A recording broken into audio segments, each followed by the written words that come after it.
Hey, wait, what are you... When you ask modern gamers about the best zombie horror games out there, most of the answers would certainly be titles like Resident Evil, State of Decay, and Left 4 Dead, mainly because these franchises were and still are so popular. But for gamers who were heavily active in the early 2000s, the name Siren is equally powerful and influential, even though the franchise was largely buried in the shadows of history and has remained dormant since 2008. It somehow feels like a chapter in our gaming journey that came and went so fast, and no one knows if it will ever be relevant again. First of all, for those who are not familiar with this franchise, it's simply a project that was initiated and sponsored by the gaming giant Sony itself. And the real motivation behind making it was Sony's ambition to have a prominent horror series in the market. We're talking about the years 2001 and 2002 here, and during that time, Resident Evil and Silent Hill were an absolute sensation in the gaming scene, and they were proving that there are a huge number of people who are hungry for terrifying experiences.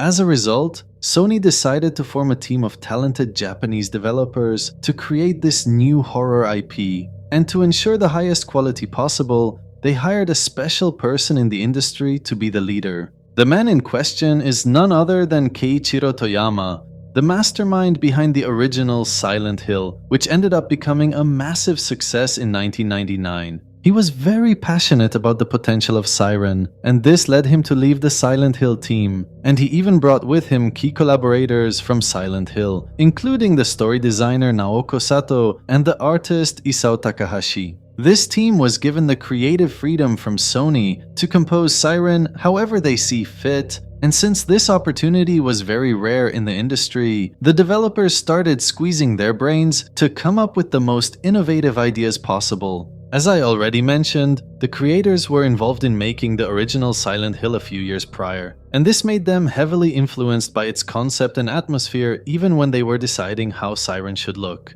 In fact, you can sense the connection in both the story and environment in Siren. When the first game was released in 2003, players were quick to notice the Silent Hill vibe because the story here is about a crazy disturbing cult that operates in a traditional remote village named Hanuda. Strangely enough, this cult was organizing a sophisticated ritual to summon an ancient deity, but for some reason, the ritual was suddenly disrupted and failed, which ended up merging timelines and causing a bizarre Red Sea to drown the entire village. In other words, the village has basically vanished from real-world existence, but it can still be present in a different dimension or different timeline. Anyway, the point I'm trying to make is that the developers intentionally wanted the game to be atmospheric and psychologically intense, but on top of it, they also needed the experience to be competitive against Resident Evil, and this is when the enemies play a crucial role. This is actually the primary reason I made this video in the first place, because the latest trailers and showcases for Resident Evil 9 triggered my memory of just how genius the developers of Siren were. If we go back to the story, we find that the main enemies you face in the Siren franchise are creatures known as Shibito. Although they may seem like random monsters at first, the reality is that they are the village's inhabitants.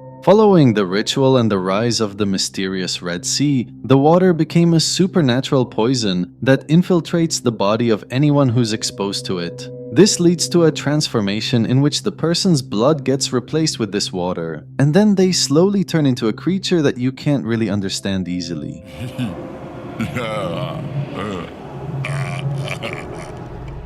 To put it in a nutshell, Chibitos are designed to be equivalent to zombies, but the catch is that their behavior and conscience are far superior and more complex than the typical undead you're used to. First of all, their transformation occurs in stages. In the early stage, they still look completely normal and human, with the only sign of their distortion being blood coming from their eyes. In this form, you can witness the insanely deceptive concept that the developers used to make Shibito stand out as the most fascinating zombie-like creatures in the gaming world. Besides looking relatively natural, Shibitos also retain a level of intelligence that allows them to move and improvise like a regular person, which includes using tools, opening doors, and even setting traps. This means that they don't necessarily attack you directly all the time, but they can also trick you into assuming that they're a normal human just like you. In the scene you see here, the Shibito was driving a car and casually came to see you, and the protagonist thought that he was looking at a police officer who was trying to help him. But moments later, he discovers the shocking reality when the officer begins to shoot at him without any explanation. The confrontation doesn't stop when you run away and hide, because in that case, the officer can still chase you and try to find you.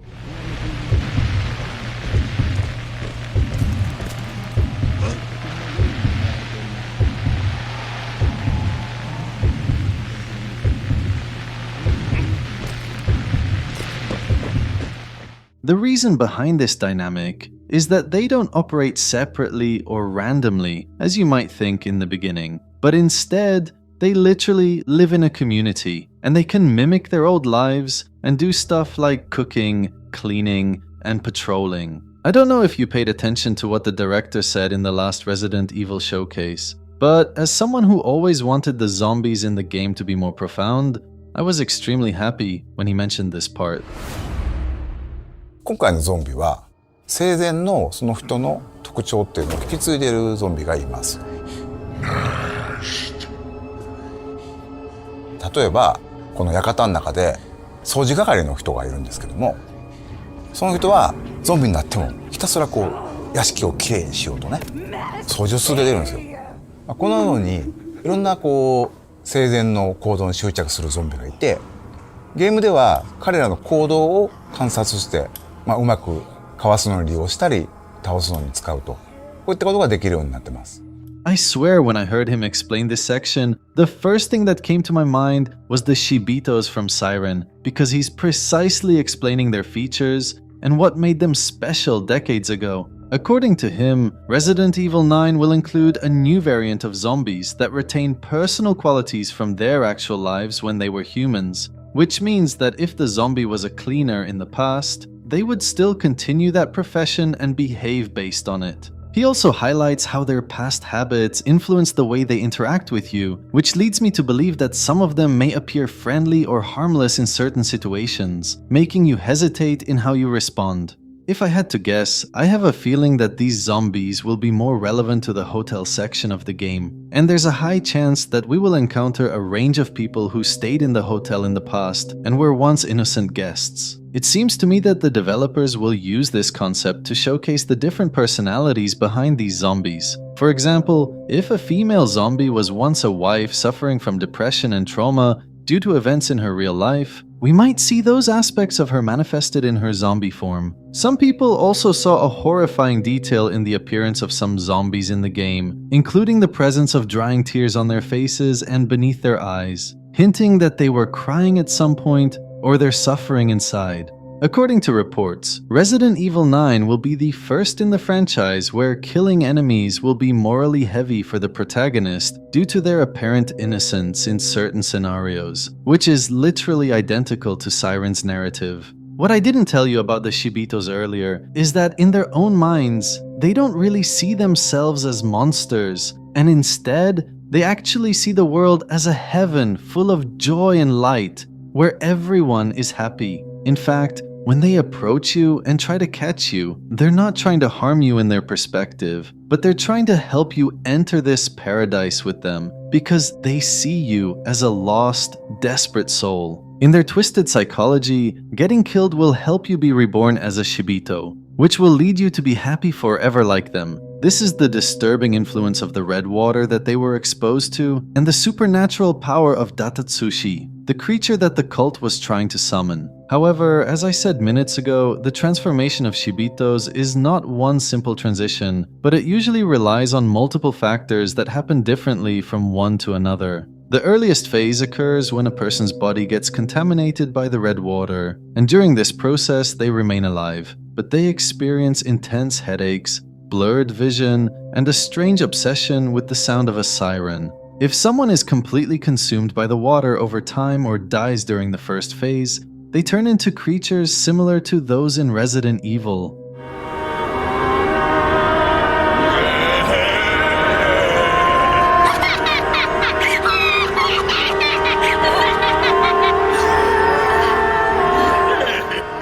Their appearance changes slightly, most notably the bloody eyes, but they still retain their old personalities and continue performing their former jobs. This form is considered the most dangerous for you as a player, because they can use weapons and strategy, and they can even communicate with other Shibitos. It's also the most terrifying because the Shibitos here are in a bizarre state between consciousness and death, in which they believe they're alive and they don't intend to be a problem for you. But their bodies sometimes are forced to behave differently. This version of Shibito is clearly the source of inspiration behind the new zombies in Resident Evil 9, because some hints from the developers indicate that these zombies in the game are not necessarily aggressive on purpose. It's implied that in their minds, their innocence might be present, but their bodies are following the direction of the virus, which makes it harder for you to decide whether killing them is justified. These emotions are said to be triggered by a new virus in the game named Elpis, and what makes it different is that instead of rotting people's brains,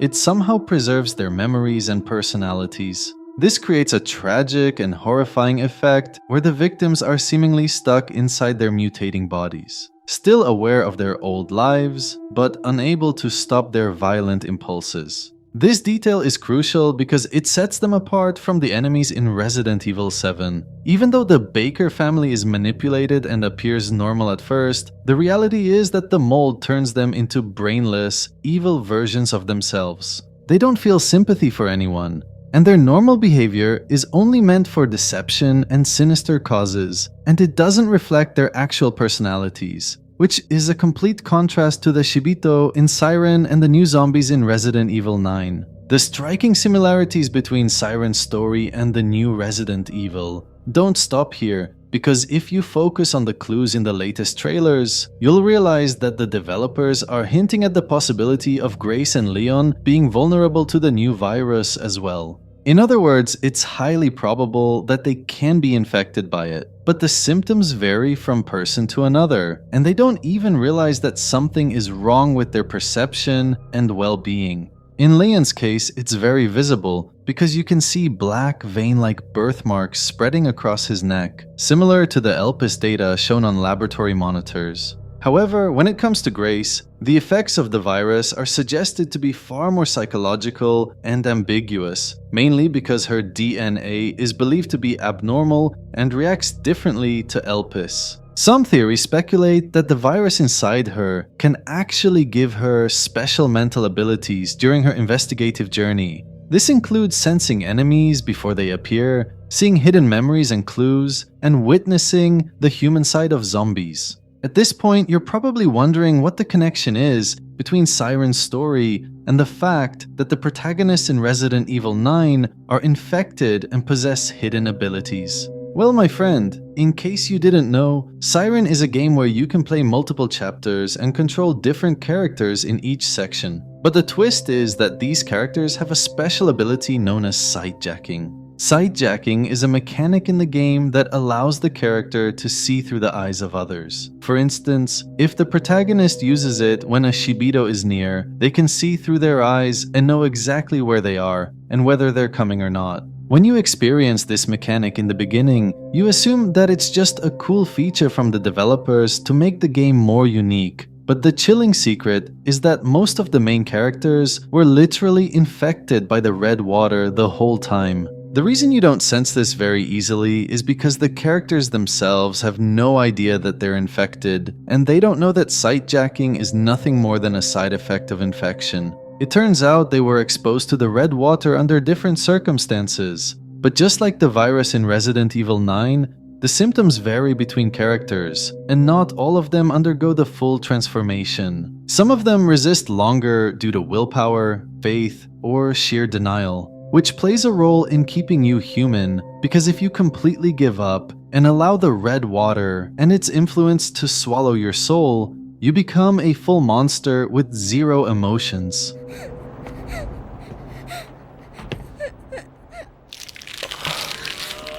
Girl, it's horrible. Get away from her.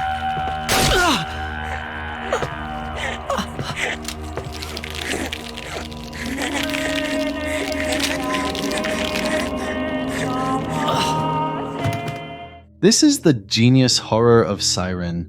You don't play as heroes versus monsters, but the whole journey is basically about people slowly becoming what they're hiding from. Both the protagonists and the semi-transformed Shibitos believe they're human because the infection in the early stages is more psychological than physical, and it fuels their delusions. This makes me wonder how the new virus in Resident Evil will influence the general story. If the zombies who are consumed by it still retain glimpses of their personalities, I have a feeling that they can be healed and go back to their full human form.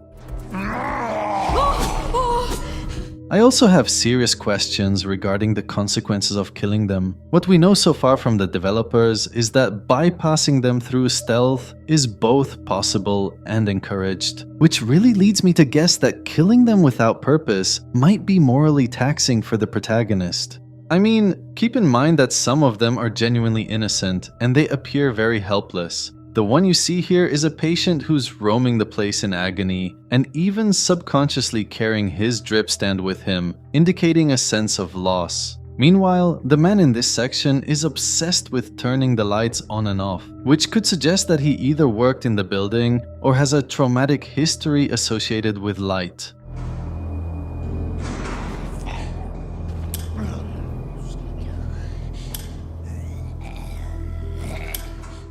And by the way, I know this is irrelevant, but I also find it incredibly suspicious how both the Shibito and the new zombies share a similar sign in their eyes. The dry blood in the Shibito's eyes was used by the developers to help you identify their state, and for some reason, the dark tears in Resident Evil are also highlighted as the biggest sign of infection. I didn't see anyone online talking about this resemblance between both games, and if we're being honest, it really seems to me that Resident Evil developers were inspired by Siren to a certain extent. It doesn't feel like a coincidence, because even the small details, like zombies doing their old jobs in an obsessive, endless way, also remind me of how the Shibito behave. The Shibito creatures are insanely relentless in their daily routines, as if their memory is programmed for a specific activity, which is why you can see one of them preparing food over and over. Anyway, long story short, I'm very happy that Resident Evil is taking this direction and starting to take advantage of the concept of conscious zombies. The reason Siren immediately came to mind is that the Shibito entities are such memorable enemies and hard to forget. The idea of a zombie retaining memories of its human side is both fascinating and terrifying. Let me know in the comments below what your expectations are for Resident Evil 9. So far, it seems to be aiming for a balance between action and psychological horror, with Grace's chapter shaping up to be the scarier one. If you enjoyed the video, make sure to like it. And if you want to watch a much more disturbing story, I advise you to check out my previous video about the unspeakable real-life inspirations behind the most controversial horror game ever. It's already buried in the algorithm and has limited ads due to the heavy topics, which sadly makes it hard to make more intense videos like this. Anyway, enough for now, and I hope to see you soon.